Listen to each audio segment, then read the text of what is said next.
卡友们，听说过X6000，那你听说过陕西德龙的G6000吗？今天咱们就一起来看一看这辆新车。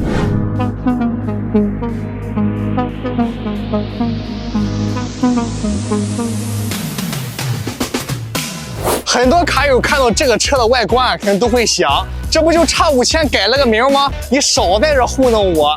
那么今天这一期视频就带大家来看一看 G6000配置如何，它与X5000又有哪些不一样的地方？来，跟随镜头，我们一起来看看吧。首先我们要知道，它这个6000系列的车型啊，是一个高端车型，所以说在用料上绝对是很下猛料的。那么像它这个外观是进行了一次大幅的革新。虽然能看到X5000影子，但是它设计理念呢是完全不同的。它采用是一个璀璨星空加上天梯的一个设计风格。那么这也预示让我们卡友在运输事业这条道路上更上一层楼。那么包括像前脸大幅的一个运用镀铬条，还有钢琴烤漆面板，让整个车高端质感呢显得是非常突出。再加上这一身清水蓝的金属漆，看绝对是非常优雅的一个车型。大灯呢采用的是一个全 LED 光源大灯，主车灯带有透镜，然后让我们夜间的这个照明效果呢是肯定大大提升的。包括我们可以来看它的雾灯，同样采用的都是一个 LED 的光源。LED 光源除了照明效果好之外，还有一个什么优点呢？就是它寿命非常的长，基本上我们不用担心更换灯泡、烧灯泡之类的问题，可以覆盖整个车的全生命周期。像这个车侧面呢，大家看其实和X5000是非常的像的，但是在设计上呢也有一些不一样的地方。比如说驾驶地板位置抬高了一些，它气囊悬置的龙门架呢也是更宽了一些。包括我们来看这个导流罩这一个部分，像它上面越往上延伸呢，它这个空气优化是越好的。像它这么大块头一个车，风阻系数只有0.49 CD， 在平头车当中是一个非常不错的表现了。那么像我们跑高速的时候，绝对是省油，还能降低风噪。像这个车有一些细节设计呢，也是值得其他厂家学习的。就它这个高度阀，你看它这个结构是进行了一定的改进的。进水、进灰这种概率都大大降低了。然后包括气囊呢，也是一个140毫米直径的气囊。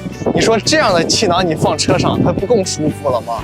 高端重卡自然要配高端的座椅，像德龙G6000这款车型呢，主副驾全都是来自140的座椅，主驾驶气囊减震座椅，软硬可以调节，然后高度呢同样也可以调节，包括这个车的座椅倾角，它同样也是可以调节的，还带了一键盛放器的功能，包括腰部支撑、一体式安全带，给卡友带来一个最佳的驾驶姿势。带大家来揭秘一下德龙G6000的这一套内饰的一个设计。首先我们可以看到它工作台呢是一个环抱式的工作台，按键都设计在一个触手可及的位置，大屏也升级了一个10寸车机，是一个悬浮式的，空调为自动空调。在工作台上呢放了一个手机支架，带了无线充电的功能，也就是说我们平常看导航的时候也不需要担心手机没电了，手机放在上面就能自动充电。就这个小设计嘛，就非常的贴心。工作台的人机工程学是非常好的，大灯、雨刷都是自动的。我们来看一下整个车的一个空间的表现，像它上面呢是带了3个额头柜的，然后在额头柜下面还有2个开放式储物槽，其中一个带有网兜，我们可以把随车的一些不同的物品都可以分类的放在这个储物空间当中。而且因为它采用的是一个怀档的设计，所以说这一块没有了传统的挂档机构了，加上它是一个高顶平地板的设计。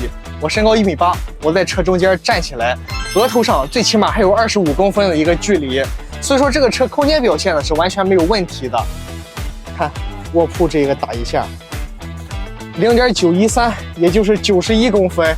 那么卧铺有91公分的话，我们翻身基本上就是完全没有问题的了。加上一个高顶双卧的设计，让这个车可以支持2个驾驶员同时在车里边一个非常惬意的生活。咱们现在来讲一下这个车的一个动力链搭配吧。那么德龙肯定是黄金动力链了，潍柴、法尔特加汉德嘛。像这个潍柴发动机，是潍柴 WP14H 的一个机型，它热效率可以达到52.28。那么匹配的变速箱呢是来自法尔特智行的一个16速 AMT 变速箱，它传动效率呢高达99.8。那么像它后桥呢采用是汉德的 H 系列高传动效率后桥，像这个后桥也是一个长途运输专用的后桥，它的这个传动效率可以达98.8。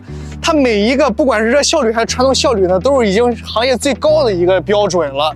那么这个车它的动能损失肯定是最小的，是吧？那么紧接着省油省气儿就是肯定的。那么说到省油呢，就不得不提到它这个发动机了。潍柴 14H 也是德龙靠这款发动机一战成名的一款省油的发动机。它最大马力是610匹马力，然后像它的这个扭矩呢，可以达到2750牛米。包括像这个发动机非常出色一点在于哪里？它这个经济转速从900转一直覆盖到1400转，足足有500转一个经济转速区间。也就是说，我们在最大扭矩900转的时候，车都可以不闷车行驶。它低转速、大扭矩的一个特性呢，让这个车变得格外省油。包括像它变速箱采用是一个法拉特智行16速 AMT 变速箱，与发动机进行了一个深度的匹配调校。像它带了换挡补偿，然后辅助制动，包括像它一个智能空挡滑行等等一系列的操作，让我们不管是 AMT 的平顺性，包括它的一个操控性、换挡的逻辑、换挡的速度，然后再者就是我们大马力搭配上这个，在跑长途运行过程当中，它是否能判断下坡空挡滑行这些操作，它做的都是非常不错的。然后像它这个后桥呢，匹配是2.714速比的后桥，大马力直接挡小速比的后桥，这是一套平原干线非常省油的动力链。卡友们记住了，平原干线这是一个标准的答案。那么在同工况下呢，这款车也是要比其他车要省2升油的。像这个车啊，油箱和尿素箱是集成到一块儿的，这是油箱，这是尿素箱。它主油箱是700升，尿素箱是85升。与此同时呢，它有一个副油箱在那儿是300升的。在冬天，你可以拿它来加低标号燃油以供车辆启动。那么如果说你是长期跑南方的话，这就是一个辅助的一个扩容油箱嘛。像陕西德龙 G6000这个车的油箱和尿素箱的这个设计配比是非常合理的，基本上可以实现燃油与尿素1:1消耗。